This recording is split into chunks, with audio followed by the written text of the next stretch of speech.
6:30 on August 12th. We'll call the P&Z Commission meeting to order. We'll start off with a roll call. Doug DeMino. Jim Welch. Brian Griffin. Troy Griggs. Next, we'll go into citizens' comments at 6:30 p.m. Is there anybody who would like to get up and speak? There being nobody, we will go ahead and close citizens' comments at 6:30 and a half. We'll move into item number 4, the approval of minutes. These are the meeting minutes for July 8th, 2026. There's a copy in your packet. Will please offer up any corrections or comments. If none, I will entertain a motion to approve. Make a motion to approve. Motion, do I have a second? Second. Motion second. Those in favor, say aye. Aye. Those opposed, motion carries. All right. And then to item 5, discussion. 5A, discussion and appropriate action.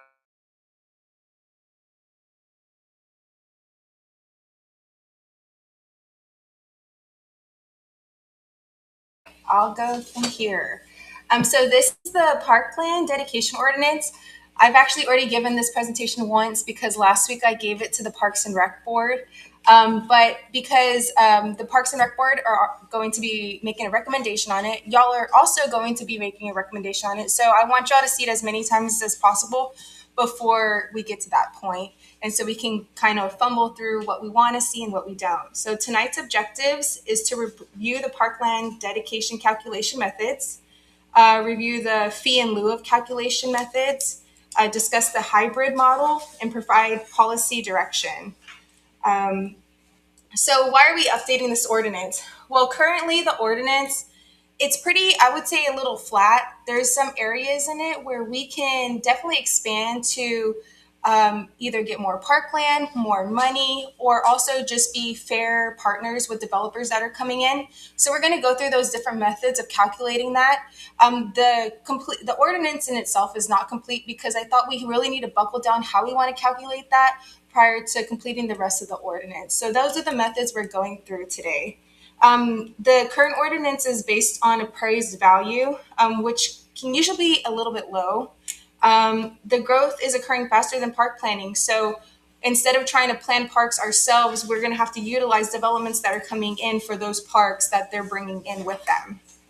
Fee calculations no longer reflect today's needs. When you're basing your FILO fee or fee in lieu on the appraised value of the Medina CAD, that can be pretty low compared to what that land actually is valued after it's been developed or something of that sort. So it could be a little low for right now. And then parkland dedication doesn't always result in parks. So an example that I use a lot is Westheim Village. So I don't know if you've ever driven through there, but they had to do a parkland dedication, but all there is just 2 empty lots because they never put any like playscapes or dog parks. And maybe that's okay for that subdivision, but in the future, we want to make sure that we're putting the best thing that we can there. And so that's why we're going through this ordinance now. And so the goal of this is just to develop an ordinance that's fair, predictable, easy to administer, and support the future needs of the community.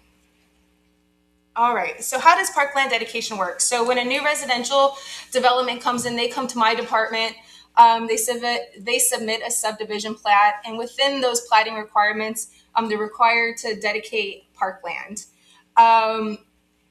The dedication of parkland right now is based off of, like I said, gross acres of the subdivision. So if it's 20 acres, they have to dedicate 5% of that 20 acres. And then if it's under, I believe, gosh, now I can't remember. I think if it's under 5, then they just pay a fee in lieu of. So we're going to try and maybe make it a little bit more flexible. So when it comes in, we evaluate the development, and then they either can do land dedication or they can do fee in lieu of, but they cannot do both. So we're thinking about maybe moving forward is we can do a hybrid because maybe we don't need 20 acres of park. Maybe we just need 8, but we would like a lump sum of money that can help maintain the existing parks we already have. So, and then once planning and zoning has made their recommendation, and we've gone through the ordinance, then city council has the final decision on how this all actually plays out. So. Okay, so these are the parkland dedication calculation options. So the first one, which is what we do right now, is just a percentage of the property. So it's 5% of the gross acres. So if it was a 200-acre subdivision, they're required to dedicate 10 acres for that for parkland. That it's easy to understand. It's pretty straightforward. But there's not a lot of wiggle room there because maybe we don't need 10 acres of parkland. That seems like a lot. And so we're going to try and work towards something a little bit different. The second one is acres per population. So let's just say 10 acres for 1,000 residents. That is probably most equitable. So we also have to think about if a developer felt like they were being treated unfairly and they were to file some kind of lawsuit against the city, like the first thing they're going to look at is what are your requirements and are they burdensome on the developers? Well, when you do it per population, that's actually pretty equitable. So, and it's based on demand and it's also linked to level of service. The best option that I think for this city is going to be acres per dwelling unit. So that means 1 acre per 100 units. So if there's a 250 homes that are being brought in a subdivision, then 2.5 acres of that would be dedicated as parkland. The pros, it's easy to calculate. It's the most common in Texas. This is what most people use. And it's balanced and practical. So there's another one, it's 4, which is based off of square feet per dwelling unit. That's really hard to administer. So it's less common. I wouldn't recommend that, but I just have to throw that there's multiple different ways of doing this. Okay, so now we're going to kind of go through the different ways to calculate FILO. So that's the fee in lieu of parkland. So if they were not going to dedicate parkland, what does that fee look at? So the option 1 is the current ordinance, and that's 5% of the appraised value. The pros of that, it's easy to administer. You can go into Medina CAD, you can see what that appraised value is, and you just take 5% of that, and you know what your fee is. The cons of that is it doesn't really reflect park demand, and the value can fluctuate. Like I said, usually that number is pretty low. For Country Village, when they did that first phase, because it was under the however many acres, man, right now I can't think of it, they were allowed to pay a fee in lieu of, but for that whole subdivision, I think they only paid like $6,000 to the city, which really doesn't seem fair because that whole subdivision is going to be utilizing our existing parks. And those parks we have to maintain and upkeep and also do new play structures and things of that sort. Option 2 is market value of land.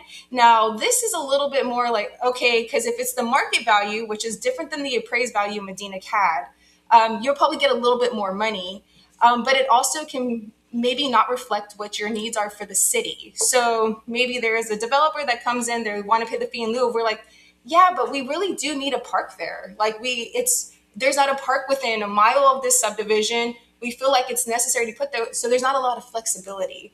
So option 3 is per dwelling unit. So it's $500 per dwelling unit. I just threw this number in here. That $500 is not something that we're set on. What I did is I looked at about, I think it was 10 different cities, and I saw how much money they charge per dwelling unit. On the low end, gosh, I want to say it was Seguin, was $400 per dwelling unit. And then on the high end, really high end, Austin charges $3,500 per dwelling unit. So I was thinking I feel like we're more similar to Seguin. We're more same size, culture, rural things. So I thought $500 was fair, but that number is not for me to decide. That's one for y'all to decide, and Parks and Rec and City Council. So, but the pros about that is it's predictable, it's fair and consistent because it charges per dwelling unit, and it's easy to budget. Cons, we need to figure out what's the right fee for the city. Okay, so how does the hybrid model work for parkland dedication? So first you calculate how much is needed for parkland for that subdivision. So if it's for 250 home subdivision, you divided that by the 100 acres like we discussed on the first slide of calculation. And so that means there's 2.5 acres required. So we're gonna go through just like some example. Well, the developer wants to provide 2 acres of usable land. Maybe in their subdivision, they already have it planned out. It's an amenity center, it's a dog park, there's some, pocket park, something like that, but it's 2.0 acres of usable land. Well, then there's a remaining half acre that the developer would just be dedicating to dedicate. It wouldn't have maybe any use or function. We wouldn't have use or function for that. So instead of dedicating just a half acre of land just to dedicate it because it's required, we would say, you know what, you're going to pay a FILO fee for that half acre. So now we have 2 acres of usable parkland that has structures and things that we want. And now we also have a little bit of a lump sum of money to go back to the existing maintenance of parks that we already have. So. Okay, so I did do a couple, just a small acre development, just an example of that, and then a larger, so you can kind of see where everything lands. And like I said, we can tweak the number for even for the 100 homes, 1 acre per 100 homes, that's just something that most cities use. We can always change that as well if we feel like that's too low or too high. So the assumption is that there's 4 homes per acre. So total in this 20 acre development, there's going to be 80 homes that are plotted. So the requirement for that would be 0.80 acres of parkland dedication. Well, they've already subdivided this. They've already provided not already subdivided, but they've already provided a site plan that shows a half acre park that they're going to put a little pocket park, maybe a dog thing, some trails to connect one side to the other. But per our parkland dedication, they still have 0.3 acres that they need to dedicate. Well, maybe the city would say, hey, you know what? We like what you've already presented here. We like what you're doing with that space. So we're going to take the 0.3 acres and we're going to let you pay a FILO fee instead for that. So that's how they would meet that parkland dedication. So do y'all understand how the hybrid model is working? Okay. And then here's just a 250 acre development. So let's just say there's 4 homes per acre. So this is 1,000 homes for this development. Per the requirement, 1 acre per 100 homes. That means 10 acres of parkland dedication are going to be required. So they submit their site plan and they say, you know what? We want to do like some trail stuff. And so that's going to count for 3 acres. And we also want to do a neighborhood park. That's going to count for 5 acres. But we don't have the need to provide 10 acres of parkland. Like we can't see where that fits within our development. And so instead of taking the whole 10 acres, the city says, okay, you know what? Well, we like what you've done with that space. We like how you're connecting the trails to the parks. We like that you're working within the floodplain, like connecting the floodplain to that. So instead of taking the whole 10 acres, we would say, you know what, you can pay the 2 acres in FILO payments. So now like it's a win-win for the developer and for the city, because now we have some money, like I said, to put in our pocket for other things. This, you know what, I'll keep going and then we'll get into it in a minute. So why use the hybrid model? So when you do 100% land, the city does receive the land, but it may not be usable. It could be hard to maintain for the city. Maybe we don't have the staff that we need to maintain that land. And then it just limits city flexibility. When you do 100% FILO fee, so cash, you won't get neighborhood parks, but maybe that's what we want to see in that area. You may not meet immediate community needs because, yeah, they're under that threshold, but we're like, man, they should have a park over there. We don't have one within a mile. So we need one there, but just because our ordinance says they don't have to, they're not going to. And then, but the hybrid model kind of gives you the best of both worlds. You get what you need for parkland, you get to evaluate it, and you get to see if you like what they're doing with that parkland. And if it's enough and they still have extra acreage, then you can get some fees that go back to your existing community. So. Okay, so we need to be as not subjective as possible, because we can't say they bring a site plan to us. Maybe one person thinks it's really great, but the next person that's in my position is going to say that was a terrible park. Why would you allow that to happen? So in order to make it as unsubjective as possible, there is a decision matrix for land versus cash. So for Parks Master Plan, I have talked to the Parks and Rec Board. I said, hey, if there's things that y'all want, or if you see areas that need parks, or if there's ideas that you have, you need to update your master plan, because a lot of this is I don't want to say a lot of it, but some of it's going to fall back onto that because we can't put everything in the ordinance. It would be too convoluted.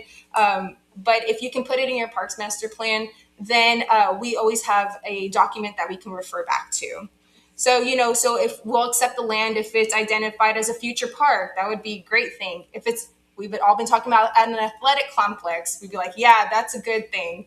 Or there's trail connections amongst those parks. So all of those things would say, you know what, that constitute as a good park. So we would accept that. Now, if it doesn't have those things, we'll take the cash instead, or we'll have to figure out a different method. But what you're providing to us is not what we want. Another thing is just usability and topography. So we want at least 65% of the land offered to us as like high, dry, flat, buildable for playscapes and maybe soccer parks or some of the amenities, things of that nature, because we don't want to just accept land that we can't use in the future. So of course, 65% of it. Now the other 35%, maybe it's floodplain, but maybe you could put some trails through that floodplain to connect the subdivisions. That's okay. So that's why we don't want to say 100%, because it's okay to also just have natural area as parkland dedication. That's okay for a subdivision.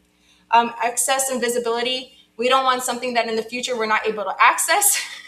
And visibility is always good because, it should be like a cornerstone of that community. You want it to be right. Most parks, and you see them in all these subdivisions, they're right there. They're a pillar in the community. You don't want them to dedicate some land that's maybe way too far out, it's going to take a lot of infrastructure to get there. So that's another evaluation criteria. And then just the functional size. We want it to be the right size for what we need it for. So we don't want it to be too big. We can't maintain that. We can't handle that. But we also don't want it to be too small where it's burdensome, because now you have a 0.1 acre park, and what are you going to do with that? So, okay, so the 5 acre threshold and hybrid decision. I think this is going to change. Parks and Rec board also thought that the 5 acre threshold is what we have right now. Now that I think about it, that's what we have right now. So I just kept it because I wasn't sure. But the Parks and Rec, and what I say about that is where you're mandating the FILO fee. So there is no hybrid. You just need the money in that case, because at this point you're looking at, I think I had done this, 5 acres is approximately 10 homes. So you're getting a 12,000 square foot lot as a parkland dedication, which is really just not usable. You can't do anything with that. They actually want to bump that up. They want it to be, from what I gathered, they want it to be where the minimum threshold is the parkland dedication is a half acre. So I need to do that math, and I'm sorry I haven't done it yet. And I think a half acre, did they say half acre? Yeah, I think they said half acre. Just because if it's going to be a usable space, it needs to be at least a half acre. And that also, if it's more than that, then you can do the hybrid model. Like, you don't have to take one or the other. So once you hit that threshold, then you can hit that hybrid model. But anything underneath that, they felt like it probably wouldn't be useful for the city to take on anything smaller than that. So,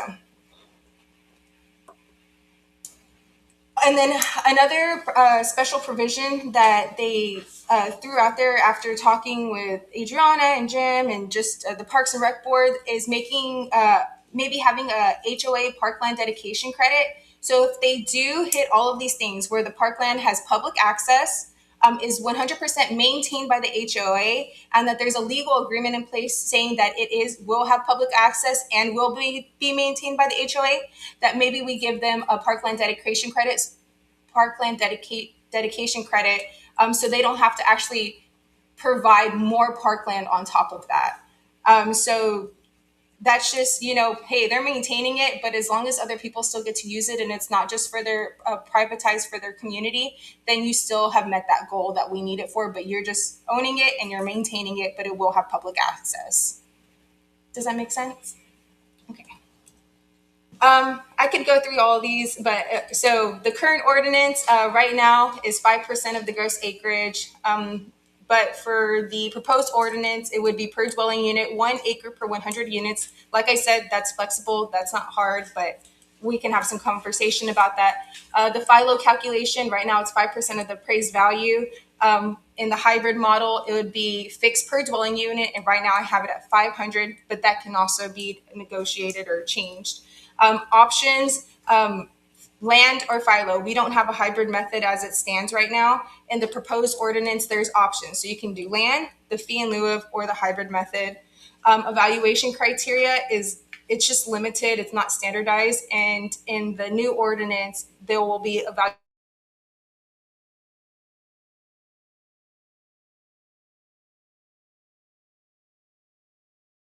proposed ordinance.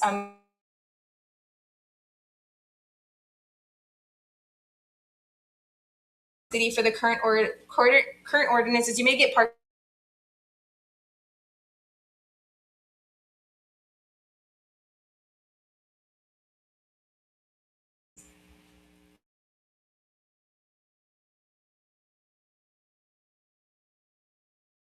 So you can't just use it for routine maintenance, staff salaries, or general operations.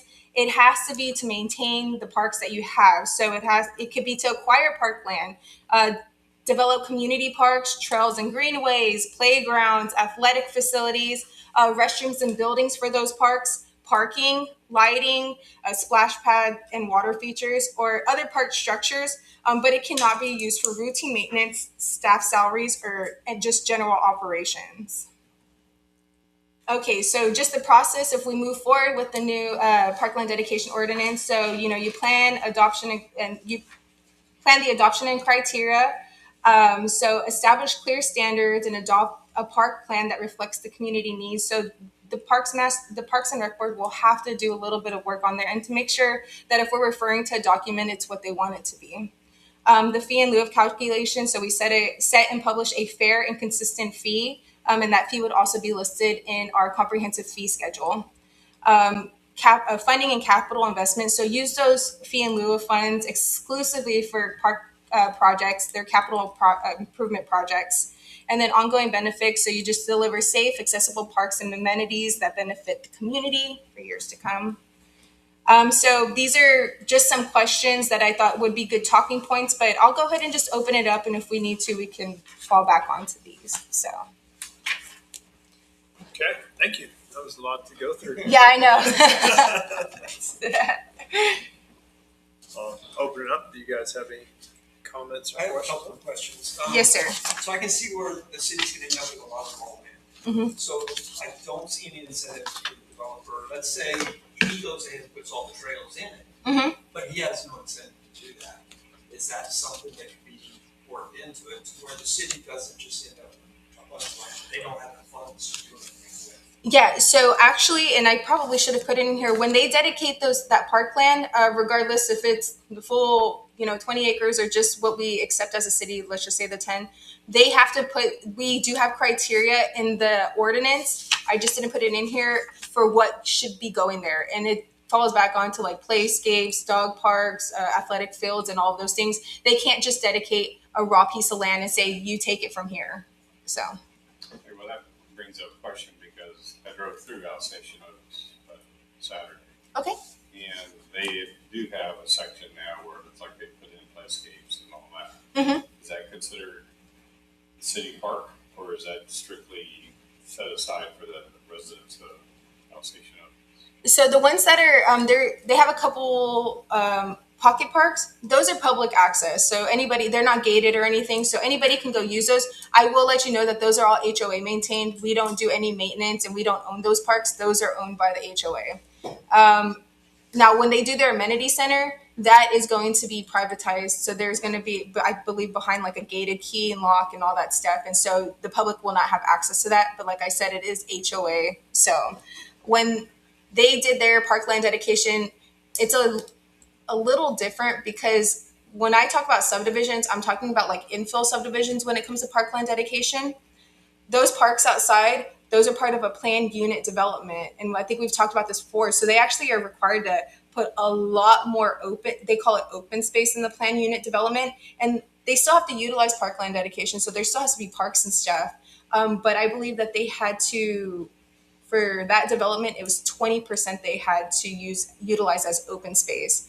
They can use a percentage of the floodplain as long as they put trails and things like that in it. But 20%, like versus the 5% that we just require it for somebody like Country Village or Westheimer that was just a small infill development. I agree with the question that Troy brought up in looking at adding the amenities to the parkland itself, Mhm. aside from just dedicating. Because when you like a playscape that's on the screen there, Mhm. that can easily be six figures these days, and that adds a lot of cost. So Yeah. I'm curious if the Parks Board or if it was debated actually incentivizing it as Oh, I opposed see to what you're saying. like an acreage credit for you get a quarter acre credit for a playscape, so that they would, in your examples of, let's say they had a quarter acre left over of what they have to apply, Mhm. well then they could roll that into an amenity on top of the parkland I see. as opposed to just a fee. I did not discuss that with the Parks and Rec Board, and I don't believe it came up. But that's something that, I mean, we can talk about and we can look at how that's structured. I'm fairly certain there's probably another city out there that I can go look at to see how they do that and how they do that incentivization. So yeah. See, they do a hybrid, Uh-huh. to where the cash they give, if that will be used for any park in the city, Mhm. or if it will be, part of the same project where they could use those funds to do the improvements or get credits for the improvements to cover the funds. I see what you're Something saying. like that, because I see a rob Peter to pay Paul scenario coming up, to where's this money going? Mhm. To me, it should be fed back into the subdivision that provided the cash. Okay. I mean, otherwise, it just seems like we're just gonna get further and further behind to where we're gonna have all this, like the one in West Side you brought up, it's just empty lots. Yeah. And the city has no funding to do anything with it. Exactly. So that's, my concern is we're gonna end up with all this land dedicated to the city Mhm. and unable to do anything with it. Got it. Okay. Like I said, there is, gosh, and I gave you the actual ordinance, but like I said, it's not completely thought out because I wanted to try and get some ground rules for first. But let's see. I think that there was a section here saying what they needed to provide on that parkland, and it stated, like I said, playgrounds, all the standard things that you would see in a park, or other things that the Parks and Rec Board or maybe it was planning and zoning would approve. But it wasn't under an incentivization. It was just saying if you're going to dedicate park, like it already has to have these amenities on there. So we can look at what that would look like for incentivizing it. Yeah. So, and if a development comes forward and gates itself, is that still going to require parkland dedication within a gated community? Because then it's not accessible to the public. Yeah, so they would have to, based off of, well, see, that would probably fall under a plan unit development. And so it would fall under those open space requirements. Like I said, they still have to do that 5% of parkland dedication. And then in that area, if they were to go under this, if it wasn't open to the public, then they would have to pay that fee in lieu of to the city for our existing park structures. They still have to maintain and have their own or whatever they want in there, but they still would have to pay that fee in lieu of to the city. Yeah, because there would be no public access at that point. Mm-hmm.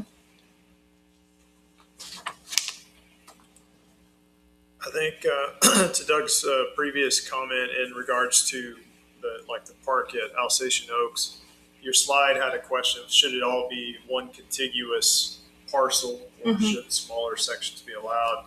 I fully agree that we don't want just tabletop sized parks everywhere. Yeah. But I think there are appropriate sizes that are pretty small when you look at the uses for, say, like a dog park or a pickleball court or a playscape like Alsatian Oaks has. Definitely. And when in my mind, when you look at even regional park, which is one big parcel, the land uses, park uses within it are still subdivided into smaller areas. So you have a small area for a playscape. You have an area for soccer field. So I don't have the exact verbiage to propose to you to consider, but something that allowed an appropriate acreage for the proposed park use, maybe along with it, could justify a smaller size.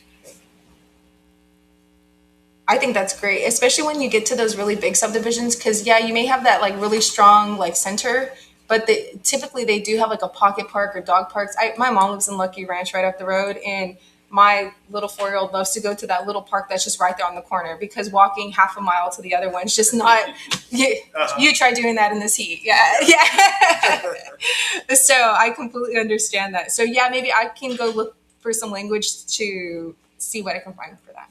And the 250 acre example you had in the slide deck kind of illustrated that too. It had multiple parks within a Yes. development. Yeah, it's like, so little pocket parks, some things over here. It's all connected through trails, but that can also be established through sidewalk systems, which they typically are. So.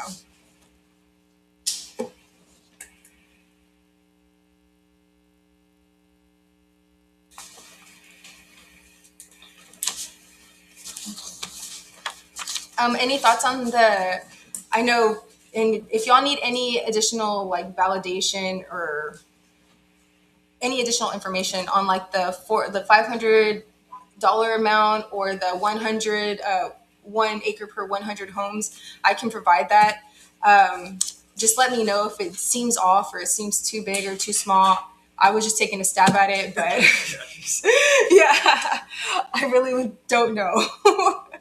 I'm not a park master planner, so. I think the 1 per 100 is in line with kind of the industry standards. I did want to have a comment on the fees. Just think about that. Land value is going to change, and $500 is going to, through inflation, become less and less valuable. Mm-hmm. And so, by setting that number up, it's going to require the city to constantly analyze it and update it. Yeah. In looking at the alternative, which would be an appraised value, I would throw out there, maybe it's not the tax appraisal value, but we put it on the developer to have a third-party market appraisal like you would in a house if you're going to sell it. Yeah. Figure out what to list it for, to give you a real value of the land that they're purchasing, with consideration that the fee in lieu of is to be a fair and equitable exchange to the city. Like, okay, if we're not going to dedicate this land, we're going to pay you a fee where you could, in theory, go buy the same amount of land on the market. Something like that wouldn't have to be updated, and you would be putting it on the developer. That is true. So that's an option. Just a thought. Yeah. Any thoughts on that, guys? So instead of doing where it's the $500 per dwelling unit, I think that's what I said, that it's based off of the market value. So if that market value is fluctuating, that's okay, because at that point, it's going to get that appraisal done by the developer, so you know that you're getting a fair price for that parcel. Is that market value before development or after development? That's the question. There's going to be a big difference from one to the other. Yeah, Right. Yeah. I would think market before. market, you mean if it was developed, or market Not just like strictly for the raw land. purchase If you of were raw buying land? what the developer was buying, what are your thoughts? I'm more inclined to lean towards, if we're truly trying to support from a financial standpoint, the maintenance and growth. If you strictly go on the land value, within 10 years after those parks and the subdivision sold out, you're underfunding the park maintenance. So if it was based on the market value of the development, including the build out, then you're more likely to have the funding necessary to do the ongoing support of the park. Because one of the things you're going to do is that if a developer comes in and buys 500 acres and he negotiates fantastically and gets that land at below market value, yes, we're going to go to market value to get our funds, but I think we're still leaving significant dollars on the table. I follow the train of thought. I think the challenge with that is maybe twofold. And one, how do we set what that developed market value is, given that it's maybe a 10-year project or a 5-year project? And then two, what if that development is one that doesn't perform like we would expect, and it's something that drags out for a few years because of market conditions? So there's, I guess, some challenges there to nail it down, right? Yeah, I think we're both always struggling with anything that involves appraised value. Because depending on who the appraiser is, you can see that when you're selling your home and you get someone to come appraise it, what's that's on the books of this tax department for is going to be different what the appraiser does it for. And he may underappraise it based on what he says are comps within your neighborhood. I mean, Mr. Griggs does a lot of renovation of historic properties and other stuff. And I have a historic home. What it's on the books for versus what I know it's worth are significantly different values. And I think that's the challenge you're always going to deal with is with the developer coming in. I mean, Alsatian Oaks is a good example. Originally, when they proposed that development, that it was going to be a 3-tiered pricing model within that development.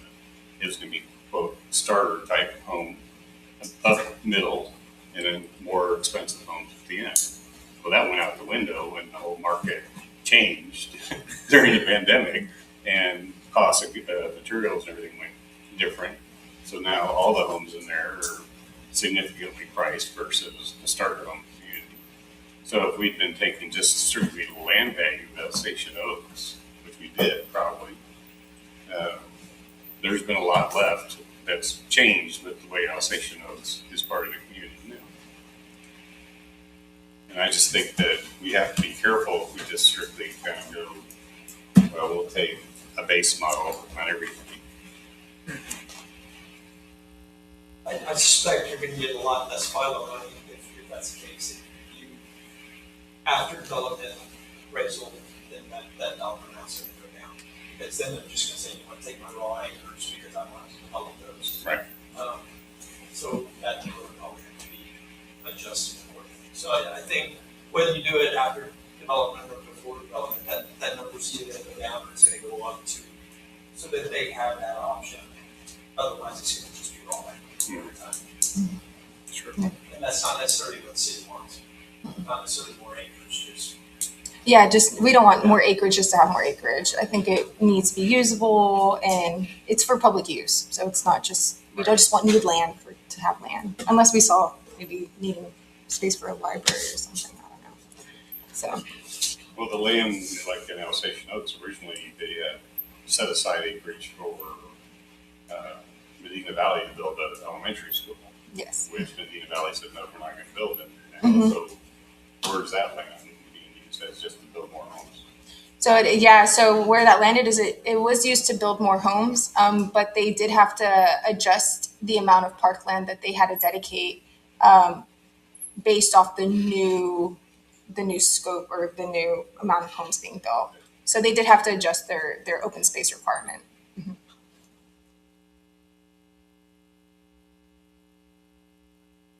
Well, I don't think there's an easy answer on how we need to There's not. And I wish I could say every city did everything exactly the same so we could just be in line with every city. Right. Everywhere from here to Fredericksburg to Hondo to San Antonio to New Braunfels, everybody does it different. And it in just slightly, in some cases, and then really major, like I said, Austin, $3,500. That's just wild per dwelling. Like, I don't know how anybody builds up there. Like, that's a lot. So I don't know. I don't have the answer for that either. I can tell you, Jim, though, if it's the other way around and we're asking something from a developer, they would charge us the after development rate. Oh, like after the fact? Yeah. Oh, now you want to buy it from me? Yeah. Oh, yeah. We have been down that path before. We're like, Sure. what? No, there's nothing there now. No, we're going to have to charge you because we were going to put 2 homes there. So now it's worth $4.1 million. So. Or if TxDOT wants to come by right away. Yeah. Just trapped up. So, and I don't think these are things that we have to establish right now. I just want to I know the Parks and Rec Board wanted to get this as easy peasy through planning and zoning and up to city council to make some small changes, but it kind of seems like it's snowballed a little bit because you can't just make small changes in something like this because it really does affect how everything operates within that ordinance. So I don't think we have to come to an agreement right now. These are things that I'm going to present again at Parks and Rec at their next meeting in August, June? Oh, wait, hold on. September. So I can get some of the feedback from there too. And I can always also take more looks at more like smaller towns around Texas just to see if there's any, if I can find a really good median for all of this. What So. is, Honda's been doing a lot of development, what's the other there? Yeah, I think I had put, you know what, I didn't provide that to y'all. I did it for Parkland. I think I have a paper here. They do, I think they just do it based off of acreage. So it's like 10% of the acreage. And I think it is market value though, not the appraised value, if I remember correctly. So.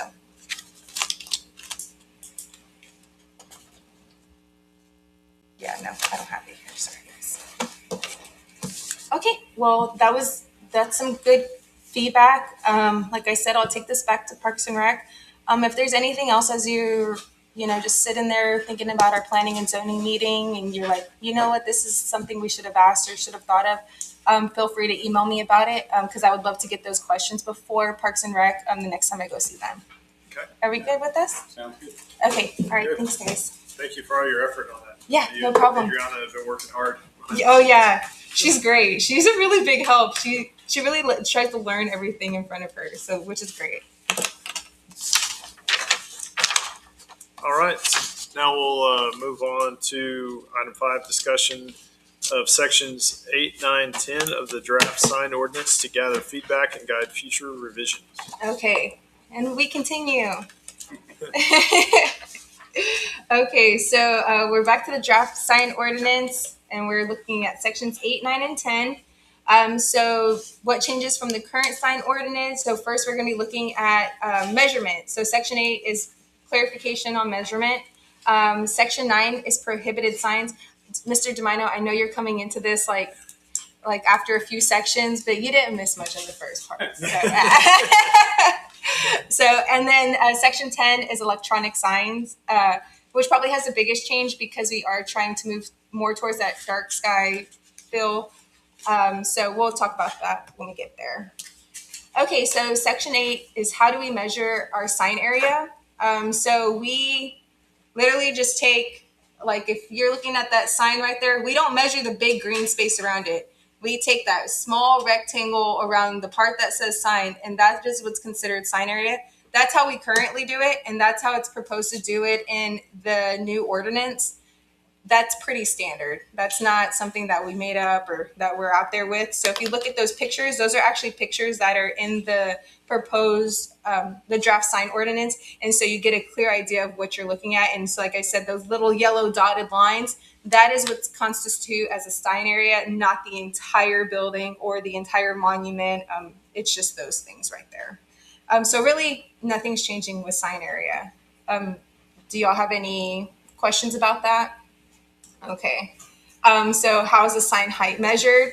Not anything is changing from here either. Right now it's at the lowest grade. So even if there's a difference on a hill or something, you measure it from the lowest grade and you measure it to the top of the sign. It's pretty straightforward. You'd be surprised how many people would try to get around that. Well, the street right next to it, it's like 2 feet higher. Can we just start there? It's like, no, I'm really sorry. It's from the lowest grade. So like I said, we also incorporate pictures into the draft sign ordinance so people don't have to guess at what we're talking about. It's just from the very bottom of the structure to the very top. And that's how we measure it right now too. So nothing's changing there. So that's all for measurement, section 8. Section 9, it says what's prohibited. So nothing's changed from here either. Inflatable signs, those little movie people, those are not allowed. Beacons and lasers, those are not allowed right now, and they won't be allowed within the draft sign ordinance. Moving or animated signs, so those are like, I always think about like Vegas, and have you ever seen that picture where like the cowboys like moving? Those are not allowed in Castroville, guys. So don't think about it. Snipe signs, we don't allow those. I know y'all see them around town, maybe for like Fiorella Friday or things like that. Because those are like community events, we do, wiggle on that a little bit. But like the moving signs or the call me for renting signs, all of those, they're not allowed in the existing ordinance, and they're not allowed in the draft ordinance either. Vehicle advertising, I'm not talking about if you have like your logo on your truck, but when you actually park a car that is made just for advertisement, so it's like a marketing material, that's prohibited. We don't allow that. And then right away signage, you can't have that here. Utility poles, I know you probably see them sometimes, but Terry does go around and rip those down because you're not supposed to staple anything onto our utility poles. And then traffic light signage. So if they use something that looks like a caution or a stop sign, you can't do that either. So nothing's changed, everything carried forward. So let's see. So where are there some changes within the rules? So let's see, handheld signs. So right now, they're currently exempt. In the draft, they're a little bit more regulated. Like I said, these are just based off of standard, like best practice moving forward. So they have to be located on a private property, not located within 300 feet of an intersection, not constitute as any other prohibited sign. So they can't be an inflatable person like standing there with it and say it's like my sign.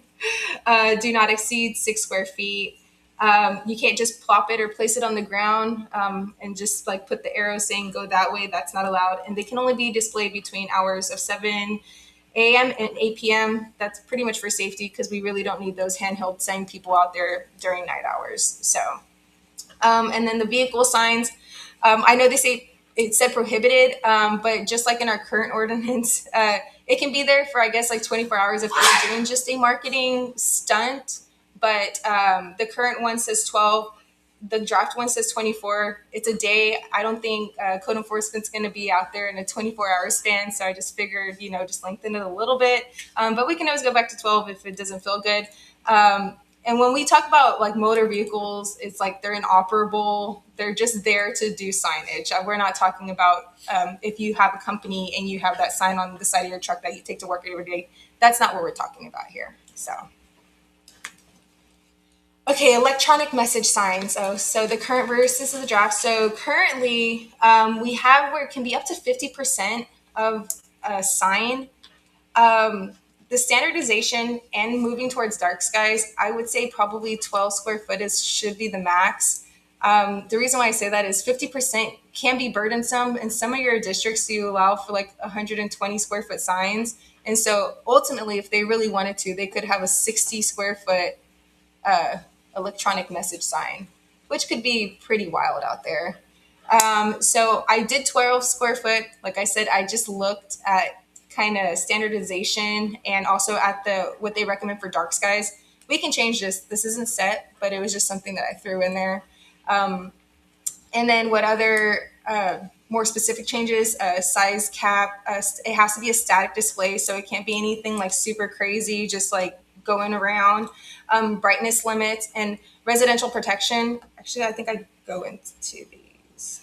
Oh yeah, I kind of go into those, so we'll maybe talk about it then also. But I'll just say that it can't be within 200 square feet of a residential home. That's just to protect those residents. We don't need them flashing bright lights into their windows at night.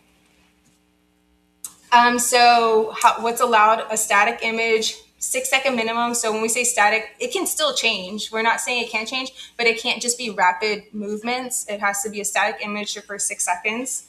And then it can be on a pylon or a monument sign. That's already allowed in the current ordinance. So I just move that on over.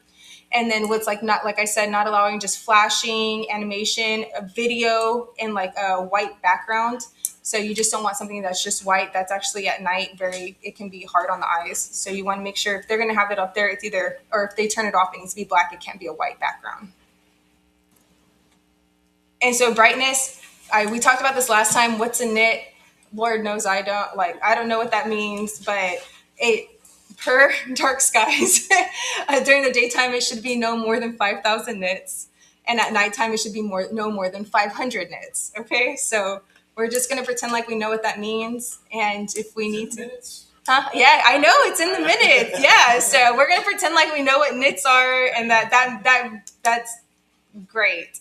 And but if you need me to find some kind of like image or example, I will do my best to do that for the next meeting because, like I said, I don't know what that registers as, and I don't know if it would come across on a screen as a picture.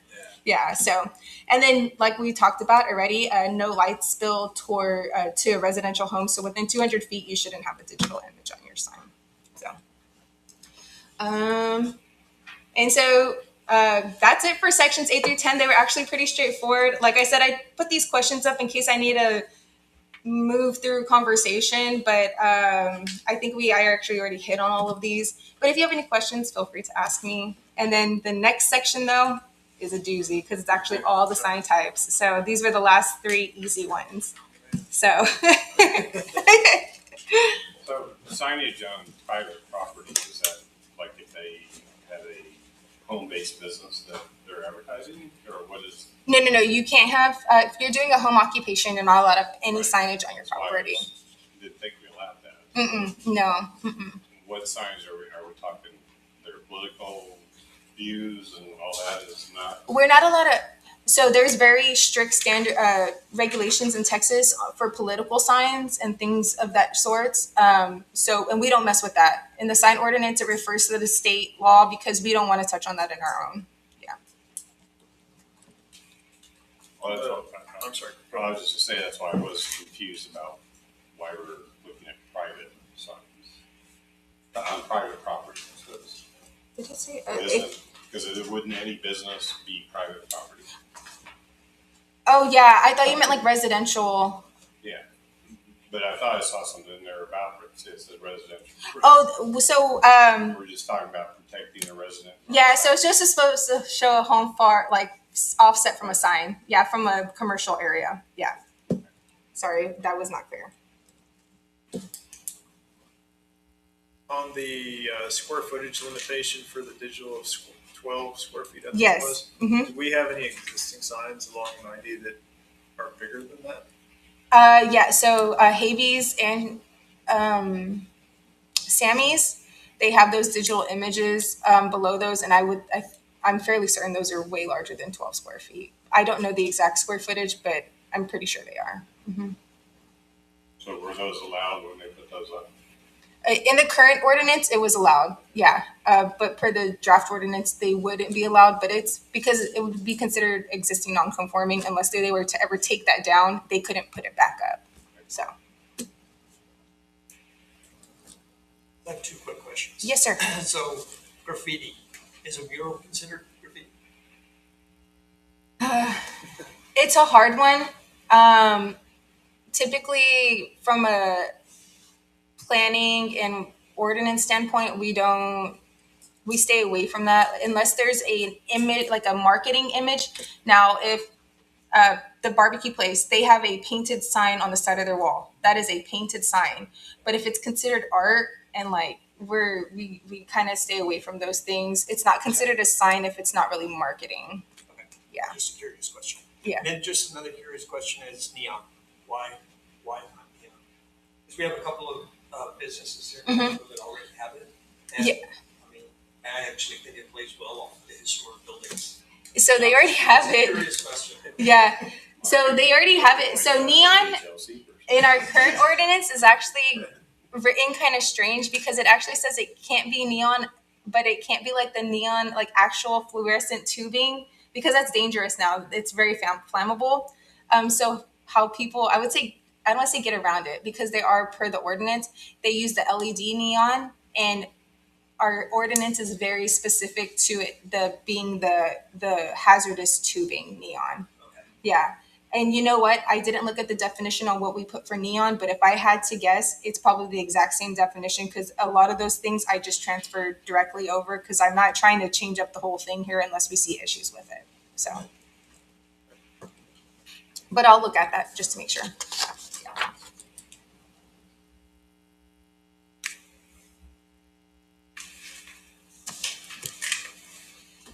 Anything else? Any other questions, comments? Just good points. You have anything, Brian? Good. Okay. All right. Thank you so much. Good. So we'll look forward to the hard section next. Yeah. I don't even know how I'm going to do that one. So, But you got some time. yeah. All right, so next is item 6, discussion on future agenda items. Are there any items weighing on your mind that you guys would like to discuss in the future? No. Keeping us with a full plate, I guess. Yeah, so we'll look at this public parkland again, see what kind of feedback we get from the Parks and Rec Board, and then we'll look at signage, the next section of it. And just to let y'all know, y'all did the temporary storage containers. City Council's holding off until they want to compile, I guess, more public hearings together before we just run it all as one big one. So I don't know exactly when that's actually going to move forward to them, but we'll look at that in the future. Hopefully we'll get that to them at some point in the future. So just to keep you up to date on that. Like pods? Yeah. Yeah. Connexes, pods, those kind of things. But that's all I have. Okay. All right. With that, then we'll move on to, we'll adjourn at 7:25. Great. Thank you, guys. Thank you.